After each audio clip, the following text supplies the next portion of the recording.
Hello everyone, it's Darkseeker here again. Welcome back for another video. Today I am playing Dane's Shudderwock Shaman on the Wild Mode ladder. This is a deck that I played recently on my smartphone on my lunch break at work. And as the games went on and I started gaining more and more armour and my opponent would not concede. And I thought, oh my god, we've been playing for nearly half an hour now. My phone battery is about to die. My lunch break is about to finish. But thankfully, as we got to just over 500 armour, I think my opponent saw the end was in sight and decided to concede, thankfully. And then I went on Twitter and I said to everyone, is it okay to BM a big priest when you've got over 500 armour? And the overwhelming response from everyone was yes. It's cool to BM a big priest. In fact, everyone's basically saying that big priests deserve to be BM'd, including Wildcard there, who says that big priest decks are made of black magic because they always get barns on 3 or on 4. Okay, before we get to today's deck, I just wanted to say congratulations to the 3 winners of my recent giveaway. Beardyman, Magma004 and DrFruitSaladPhD. Congratulations to the 3 of you. You've each won £10 worth of a Blizzard balance, which I will gift to you. And you can see instructions on how I will give you that balance and what you need to do in the giveaway video. So I'll reply to your comments in that video. But thank you to everyone that took part in the giveaway. It's so cool to see the kinds of decks and cards that people are enjoying at the moment from Rise of Shadows. Really nice when the community comes together and participates in these giveaways. It's a thank you from me to you for all of your support, but it's still wonderful to see everyone coming together and sort of communicating in such a constructive and helpful manner. I've certainly learned a lot reading some of the comments there, so thank you to everyone. Okay, so onward with today's deck, the Shudderwock Shaman from Dane. Dane, if you're watching this, you, sir, are an absolute genius. This deck is tremendous. I've only played 3 games with the deck. I don't know if I'm going to be playing any more because the games go on for so long. But this is the most fun that I've had in Hearthstone all year. So Dane, thank you again. The idea of the deck is to basically survive for as long as possible, to get all of your battle cries off, and then play the Shudderwock. And because of the Undertaker copying the Plated Beetle Death Rattle, essentially you get infinite armour and you sort of outlast your opponent. I think that's the win condition. So, unless of course you're facing a Mechathune deck, in which case you're screwed. But other than that, you could pretty much outlast anything else. So, let's have a look at the deck in action here. By the way, this game is going to go on for well over 1 hour. And I don't fancy talking about Shudderwock plays, Shudderwock turns for over an hour. So here's what we're going to do. I'm going to talk Hearthstone for probably the first 10 minutes of this game. No, that will not happen. And then, as the Shudderwock plays and the Shudderwock turns are proceeding, I'm going to talk a little bit about myself. Because you guys have been asking for it. I've had various requests over the last year for people saying to me, Darkseeker, when are you going to tell us a bit more about yourself? You're quite mysterious. We want to know more about you, about who you are and what you're all about. So that's what I'll be doing probably for the majority of this video. Okay, that when the Shudderwock starts doing its thing. But for now, let's focus on the game. Okay, so we're going up against another shaman, and right now, I'm just playing cards. Don't know if the plays are especially good, if they're especially relevant. All I know in my head is that I've got to see through the rest of this game, play all of my battle cries, and then play the Shudderwock. And given the armor gain with this deck, fatigue really doesn't matter. So drawing through your deck as quickly as possible is absolutely fine. Because with the sheer amount of armor that you're going to gain, even taking fatigue damage before your opponent, you're still going to outlast them anyway. So it's all good.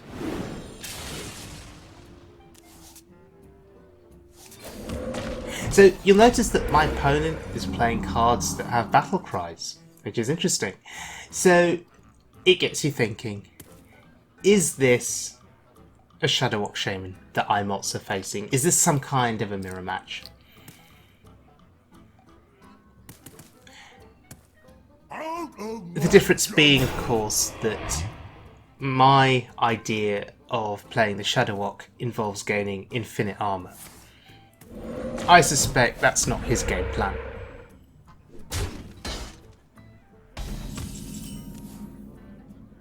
So, slow turns to begin with here. I can clear this board.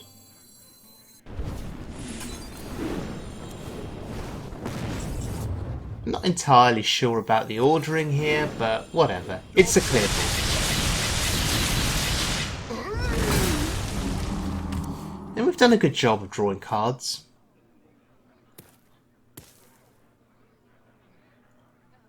I do want to see if I could clear my hand in time for the Shudderwock turn. Because you do get Shudderwocks back to hand, so I think that's going to be quite important. White Eyes, definitely a good hex target there.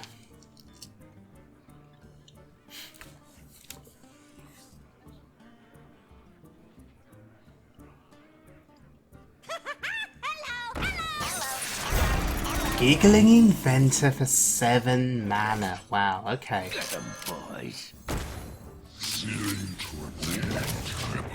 So another Battlecry card played. Interesting that he still plays the Giggling Inventor. Since it got nerfed, it's pretty much disappeared from the meta. So if he's playing in his deck, there has to be a Shudderwock in that deck somewhere, right? Otherwise, why would you play that card? Even against aggro, it costs 7 mana. It's so expensive. Dark spirit, twist the trees, foul the lake, and curse this land. So, he gets the board clear, but destroys most of his board in the process. So that's fine. And there's a Shudderwock. Now, there's a lot that can go wrong with this deck. If your opponents play Dirty Rat and they pull the Shudderwock, you're screwed. In terms of the Undertaker, that's something that you also don't want pulled from your hand or pulled from your deck. Hecklebot can be an issue there. You really need the Undertaker's battle cry to go off once the plated beetle has been killed. And honestly, you only need one plated beetle to die.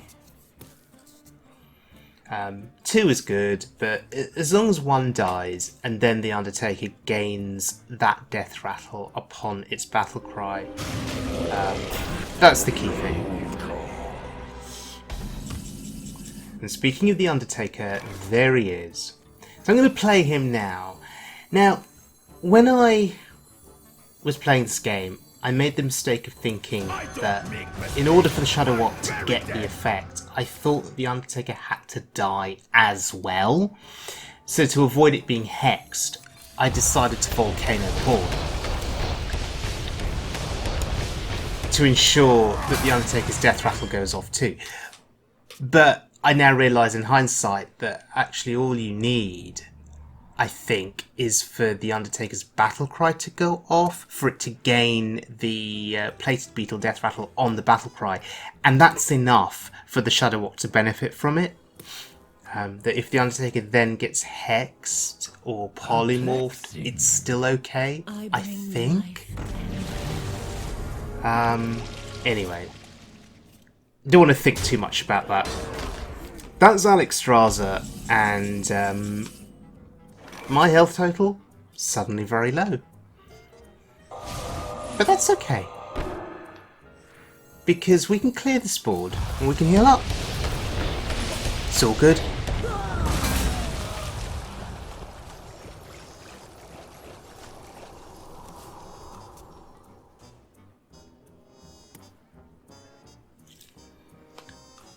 Next turn, we... Oh, another giggling inventor. Okay. Sure. Spend 7 mana. That's great.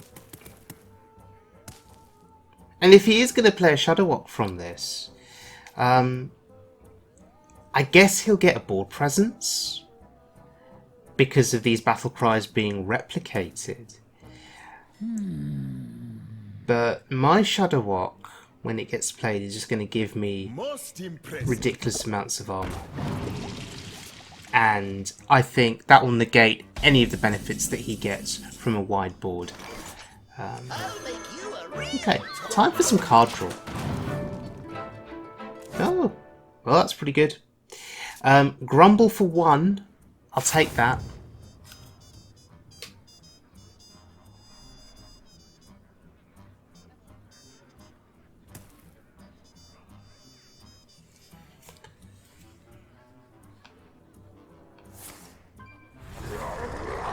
Oh wow, Bloodlust from Bewitch. That's pretty good pickup.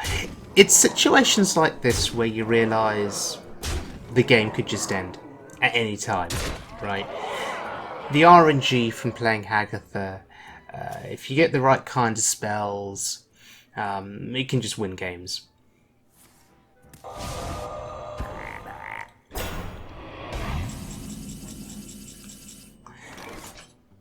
So thankfully here, Antique Healbot is going to get us out of trouble. And this is brilliant. This is absolutely brilliant. I'm weak once more. There is no reason to commit the Murmuring Elemental here, so we just heal up for another 8, and we're back to 30. That's pretty cool.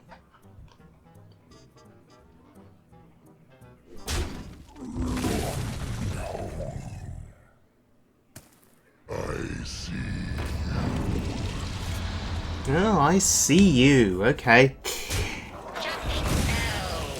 That's all good. That's fine.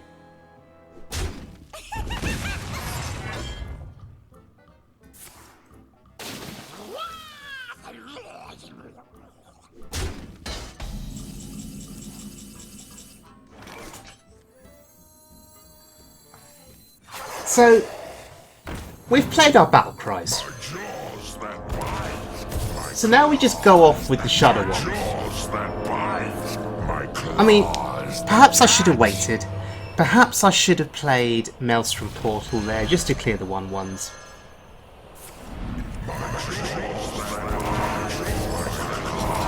But, in all honesty, once we start gaining this armor, it doesn't matter what he has on the board. He's not going to be able to come back from this.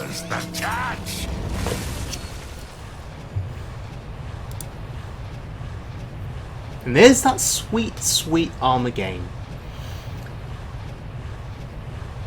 Look at that armor. That's incredible.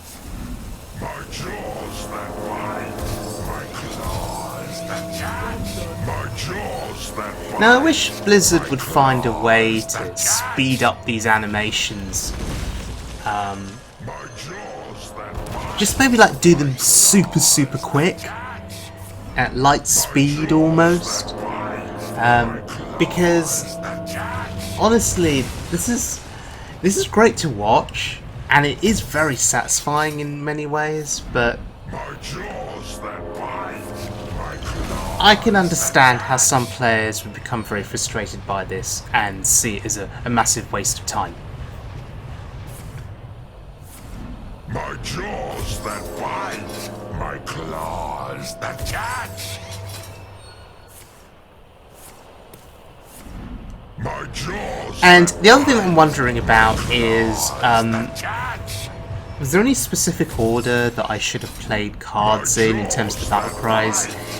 Does that matter in the context of the Shudderwock, in terms of the order that it repeats the battle cries? Well, I think that's enough talking about the Shudderwock deck. These turns are going to go on for a bit. We're just going to gain loads and loads of armour, and we're going to have to wait to see when our opponent will decide to concede.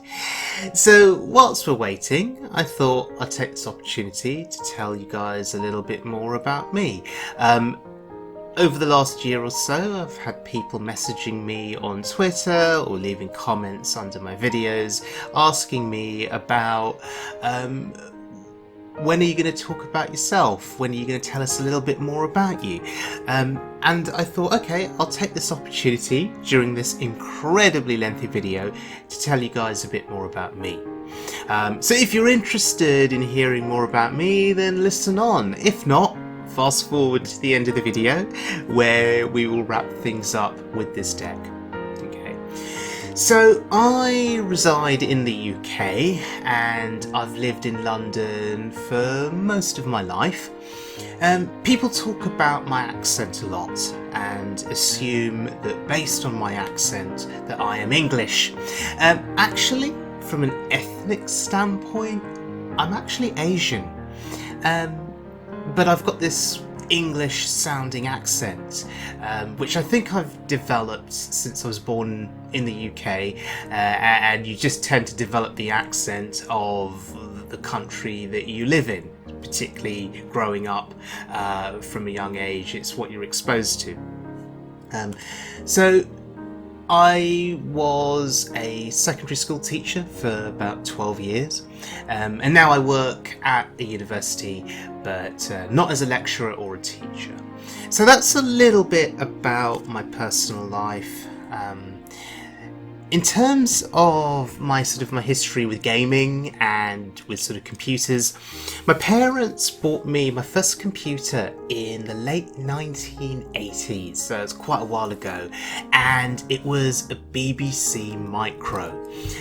Those of you that remember back that far will remember how exciting it all was back then, and one of the first games I played as a kid was a game where you were in a tank and you had to shoot at these other tanks. I can't remember the name of the game, but at that point it was when I'd sort of decided that I loved playing computer games.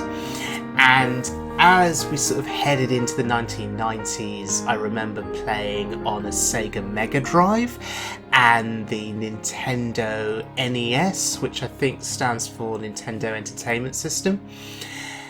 And Super Mario, I think, was one of my favourite games at the time, even though I was absolutely terrible at it. I had no coordination, so when you had to make Mario jump to sort of jump over your enemies or jump to get a reward, I had no coordination, so I'd just be jumping all over the place. It was quite funny, really. But Super Mario, one of my favourite games back then.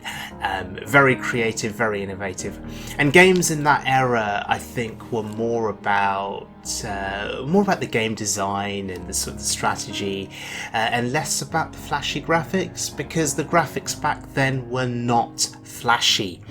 And the same applies for films. I think in that era as well, you had to pay more attention to the actors and the characters because the graphics weren't always very realistic. So I'm old enough to have lived through the dial-up internet era, and anyone watching this that's in their 30s right now will probably know what I'm talking about. And that is when your modem was connected to your phone line, and the internet would have to dial up, literally dial up, like making a phone call. Your modem was basically dialing a phone number, and at the end of the month, your parents would get really angry because they had this ridiculously large phone bill, but they couldn't figure out who you were talking to. And you'd say, well, no, I wasn't talking to anyone, it's just I spent hours logged into the internet, and because of that, the phone bill's huge. So you had to remember to log off of the internet when you were done with it. So when you went away from your computer, you had to remember to log off, otherwise that phone bill would just go through the roof. And just early memories of dial-up. I remember watching image galleries loading, and you could see each bit of the image loading very, very slowly, and it was so frustrating. But it taught you patience, and you were forced to wait, and so you appreciated the end result. And it's one thing with technology these days, everything's so instant, everything's so fast. You've got these incredibly high data transfer rates and internet speeds, and therefore that's sort of affected how people engage with technology. They want things instantly, they want things quickly, they don't want to wait anymore. So about 2004, I remember getting broadband for the first time. So the era of dial-up internet was thankfully over, and I remember getting 2 megabyte broadband. And that was when I was at university, and it was incredible. All of a sudden, everything was just loading so much faster. So that's a sort of a quick background to my younger days, growing up with computers and video games. And I started playing the Warcraft series of games in the early 2000s, and then started with World of Warcraft, which was a MMORPG in 2004, and I played that till about 2014. And my favourite class was Hunter, with the beast-focused talents. I loved going out and taming different kinds of beasts, and you had a stable where you'd store your beasts, and I just remember, I think devil saws were my favourite beasts to tame and have as pets. So yeah, Hunter was a really fun class to play. It was my first class, I think, that I really engaged with on a major level in World of Warcraft. Warlock also was fantastic for me, particularly Affliction Warlock, which involved dotting your opponents until they died of a slow and agonising death. That was awesome. Dotting, for those of you that don't know, means just casting these damage over time spells on your opponent, and it would slowly wear them down, slowly reduce their health total. With Warlocks you could also summon demons too, which was really cool. And interestingly though, my favourite thing to do in World of Warcraft was to farm resources. If you ask other people what their favourite thing to do in Warcraft was, they'll probably tell you, oh yeah, raiding, raiding with my guild, or beating, sort of final bosses in dungeons, the challenge of doing that. For me, I didn't like raiding at all. There's too much pressure, too much pressure, and a really fast reaction time needed, which I just do not have. So for me, my favourite thing to do was just to go around farming resources. So I'd go around the world that was World of Warcraft, just mining ore. I would gather herbs, and you sort of play the different professions and sell stuff on the auction house and just make lots and lots of gold.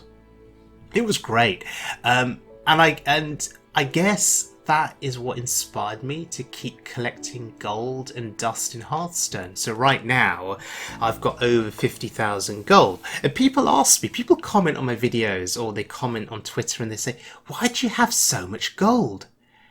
And I can't tell you why. There's no specific reason to it.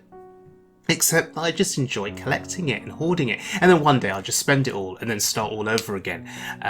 So I had over 100,000 dust, and I spent probably, at least 40,000, maybe 30,000 dust crafting an all golden Murloc deck, which was great. So I'll collect all this dust and gold, and then I'll just have a moment where I decide I'm going to spend a lot of it. And in World of Warcraft, I was part of a guild called the Dogs of War, and I met some wonderful people in that guild. Those are people that I'm now friends with in real life. So I was really, really lucky, because online environments, or gaming environments in particular, where you've got social interaction, they can be very toxic environments. A lot like the internet in general, it just can be really, really toxic. For some reason, when people get behind a keyboard, they just feel the need to be silly, to be toxic, to be rude. I don't know why that is, but I was really fortunate that from kind of the beginning, I got involved with this guild and met these wonderful, wonderful people, and it was just really that is what inspired me to keep playing World of Warcraft for so long, for 10 years. There comes a point when the game itself becomes somewhat boring. Well, not boring as such, but repetitive, right? There's only so much you can do in that environment. Yeah, you can create new maps and new worlds for people to explore with new enemies and new quests and new achievements, but generally speaking, the mechanics behind that is repetitive. So the game itself becomes a bit of a chore to play sometimes. So what kept me engaged was the fact that when I'd log in, there'd always be some people online in my guild who I could chat to, who were just really cool people, really cool to chat to, and we'd talk about real life, we'd talk about the real world, and that sort of freshened things up in this fantasy world, which is quite interesting because people play these games to escape the real world, but here we were in this guild talking about the real world and talking about our lives whilst in this fantasy world, which is quite interesting. So yeah, I also feel really blessed that I've met some wonderful people through this YouTube channel, and I'm absolutely thankful that the vast majority, 99% of the comments and the interactions and the feedback on this channel are positive. And you guys that are watching this now, if you're watching me, if you're a regular follower, thank you for being so positive, and thank you for being so amazing. And of course, classic World of Warcraft is due to come out soon. And I've got some friends that are asking me if I'm going to be coming back to World of Warcraft. And I think I will, at least for a brief period of time, because there's something about classic World of Warcraft, playing the game in its unnerfed state. That's really exciting for me. Because over the years they made things a lot easier in the game. They nerfed certain bosses, they made certain tasks easier, just to get new players into the game and to make the game a bit less of a grind, I guess, to make it more accessible. And then there are some people who'd argue that, well, that made the game too easy. So being able to play the game in its original form again will actually be pretty fresh, pretty interesting. And hopefully they will unnerf Hogger, who, if you guys have played World of Warcraft, you'll be familiar with Hogger in Hearthstone. In World of Warcraft, he was one of the first bosses, I guess, that you would face in the open world, in a region called Elwyn Forest, which, if you were a human character, that is your starting zone. And at a certain point in this forest, Hogger would be roaming. And if you were a new player and you were new to the game, you didn't know much about what was going on, and you'd stumble across Hogger and he'd basically kill you very, very quickly. So yeah, it'd be nice to see Hogger again in classic World of Warcraft. So moving on from that, Hearthstone is a game I've been playing since mid-2014, and I arrived just in time for Naxxramas, and immediately I fell in love with the game. There's something about Blizzard's design of games. They do such a phenomenal job getting the user interface perfect. And they've managed this with Hearthstone, with World of Warcraft, and I think pretty much with all of their games. And what I love about Warcraft in general is the history and the lore, the world building, and Hearthstone has a link to World of Warcraft, which I really enjoy. It does annoy me though when Blizzard go off on a bit of a tangent and ignore the history aspect of Warcraft of World of Warcraft when producing new content for Hearthstone. But then again, I guess that Blizzard are interested in Hearthstone being its own standalone game, and I guess creating their own lore and own characters specifically for Hearthstone, which I guess makes sense too. But it's always nice when there's a link up between World of Warcraft and Hearthstone, because if you've played World of Warcraft, it just feels really cool. It feels really rewarding to experience stuff in Hearthstone that you've also experienced in World of Warcraft. And with Hearthstone, I'm proud to say that I've actually convinced two former colleagues of mine to play the game. They're two of my best friends in real life. So a shout out to AKO and ILikeCabbage, part of Team 5 Star. Well, we're not a competitive team, although we have promised each other that if any of us win the lottery at any point in the future, then we will give up our day jobs and become a competitive team and just tour the world playing Hearthstone. Okay, what else is interesting about me? Let's talk television. So I've got a collection of between 2,000 to 3,000 DVD box sets and films. I've never really counted. I've got a database somewhere that's got it all, but I should probably count it properly. You can call me old school. I just love the feel of physical media, I guess. And I've only just recently embraced streaming and Netflix. And I guess I like to own things, and with box sets I value the artwork, I value the extras, and just the act of physically being able to see something that's tangible. In terms of what I like watching, I'm into all sorts of things.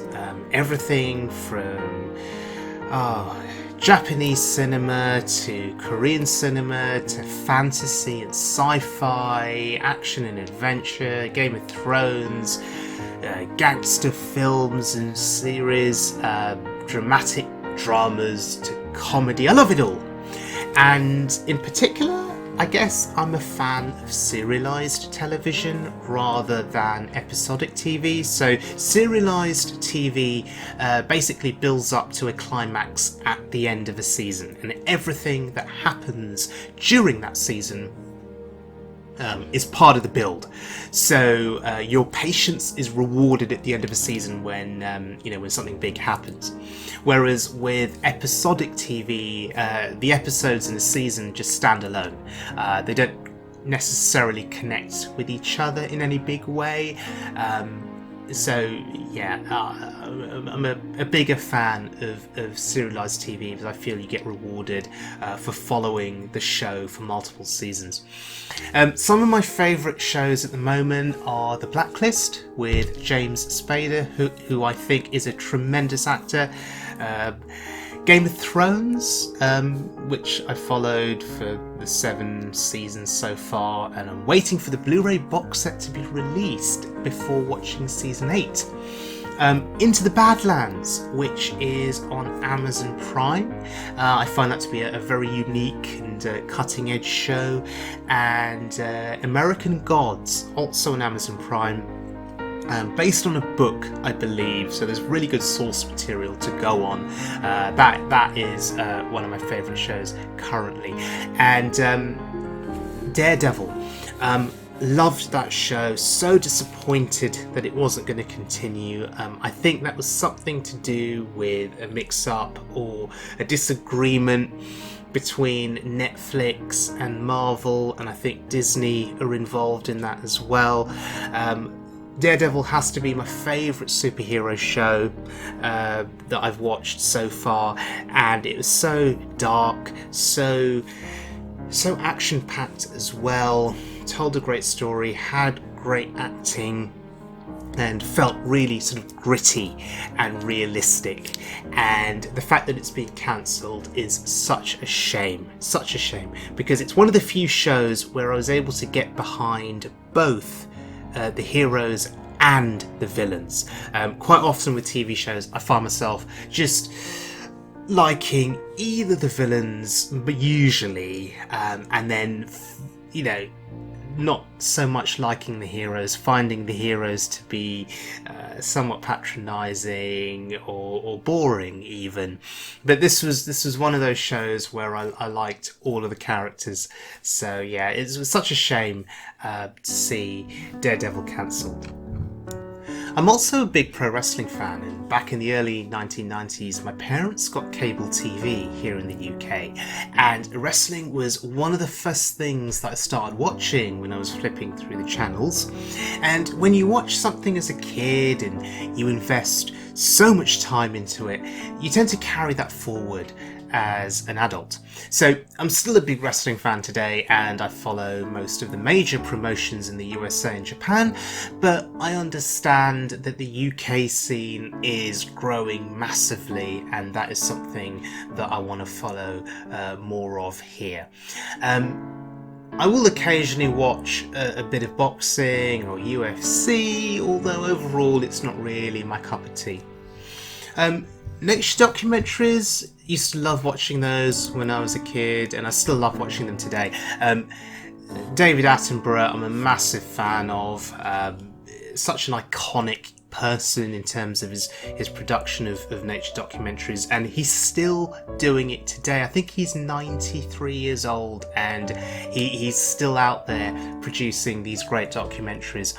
And of course, over the years, lots of people have said that I've got this great voice for narrating nature documentaries, and that I should follow in David Attenborough's footsteps. And I take that as a great compliment. I know a lot of people watch my videos here on YouTube because they like the sound of my voice.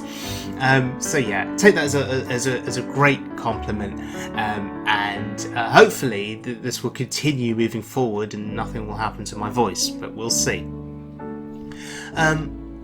In terms of other sort of TV-based interests, I love anime, and a friend of mine once said to me, "Isn't anime just simply cartoons?"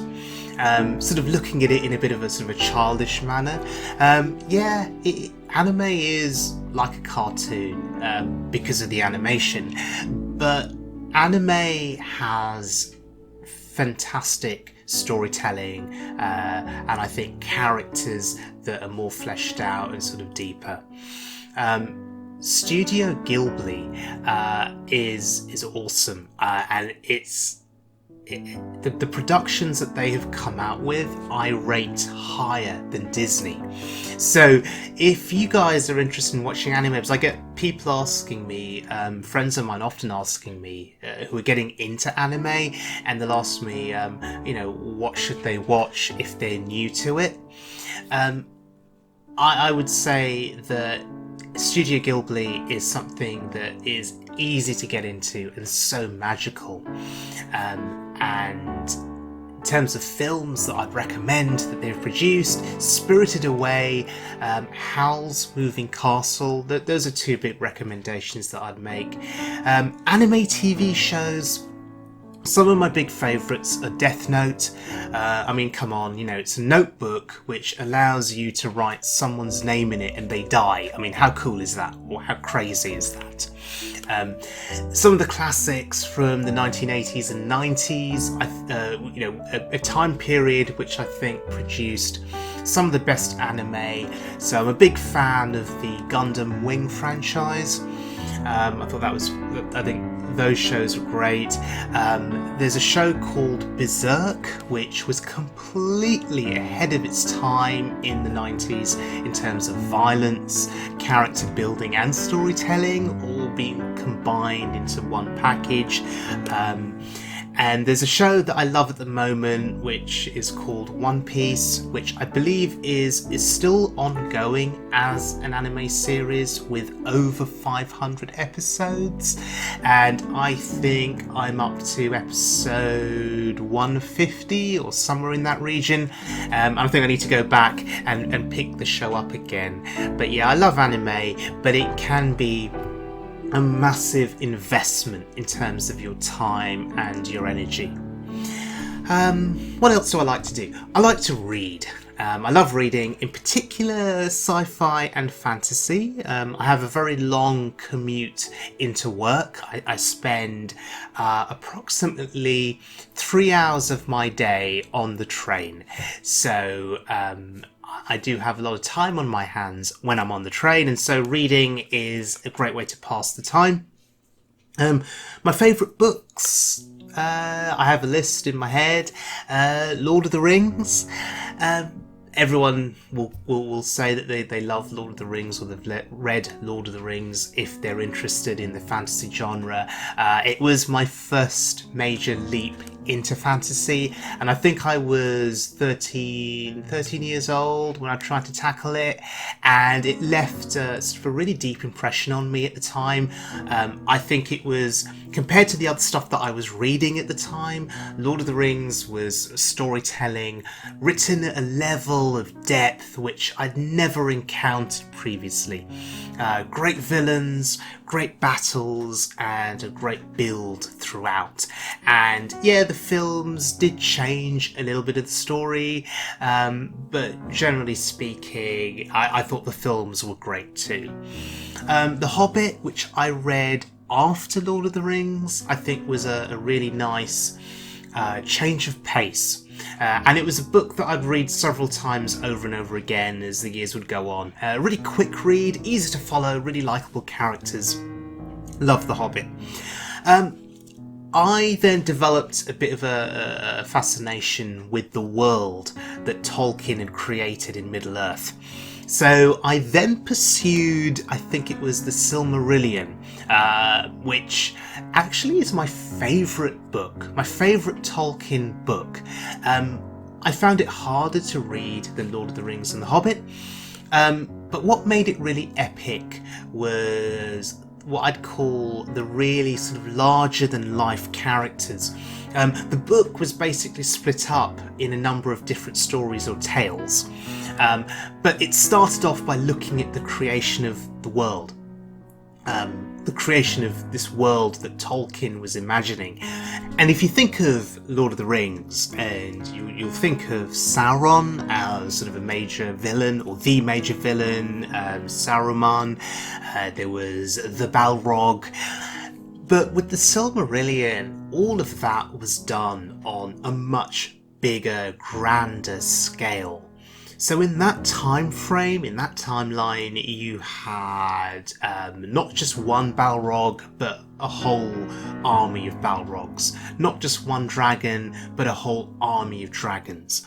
And you had Morgoth, who was essentially Sauron's boss, so a much bigger, badder version of Sauron, which was awesome. And of course, the Silmarillion also had Sauron in it, but before he became the sort of the stationary, unmoving, blinking eye that you saw in Lord of the Rings.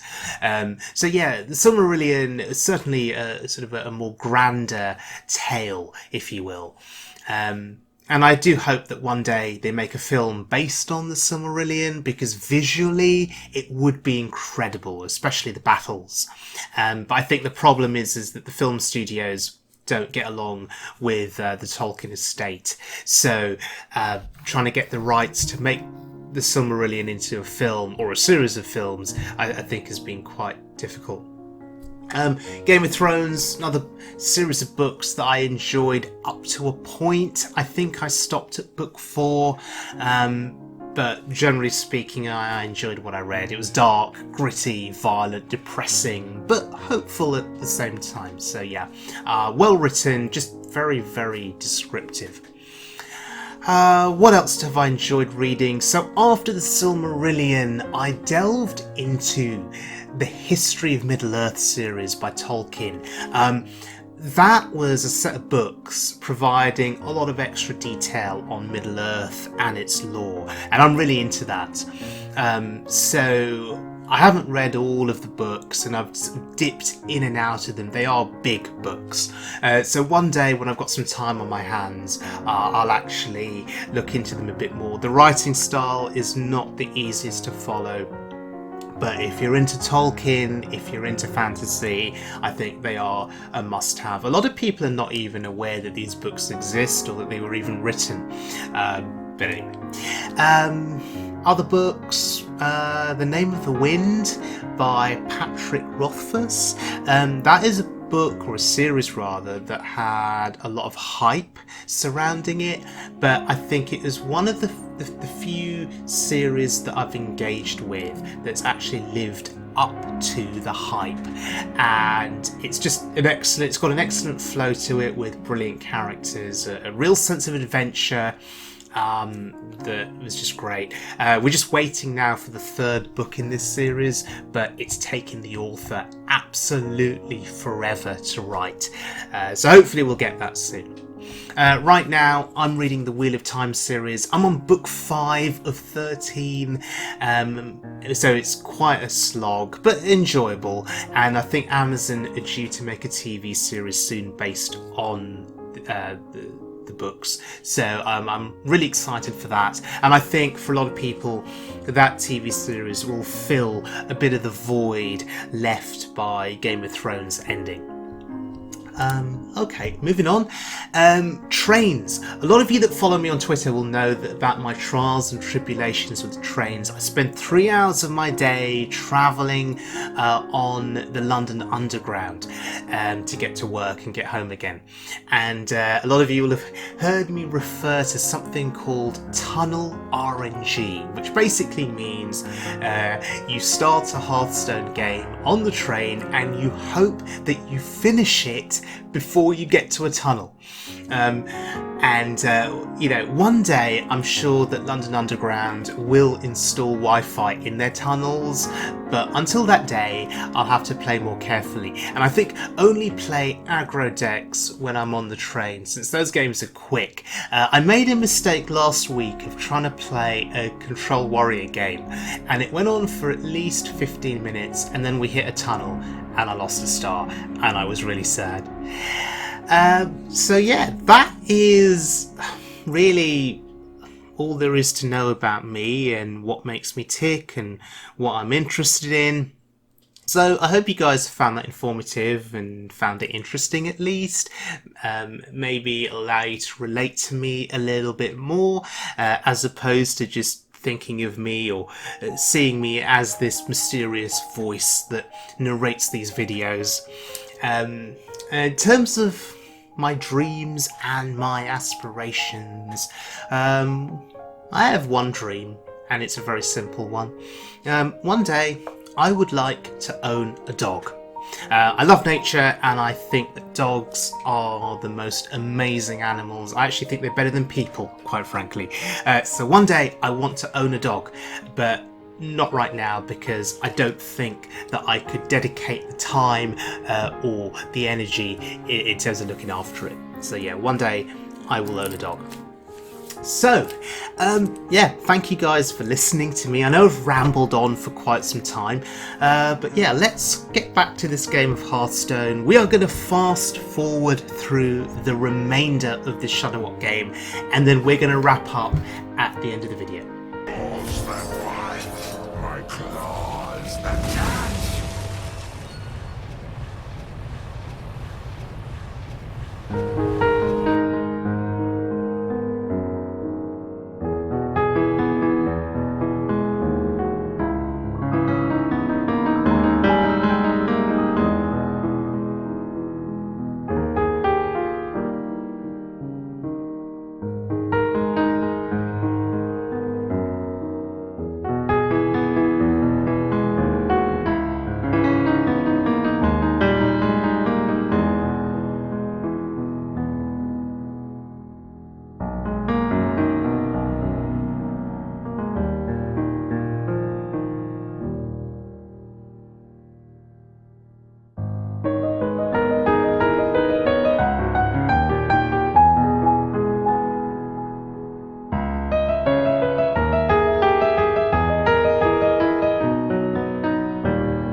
So my opponent finally conceded, and I will give them all the credit in the world for hanging in there and seeing that game through till the end.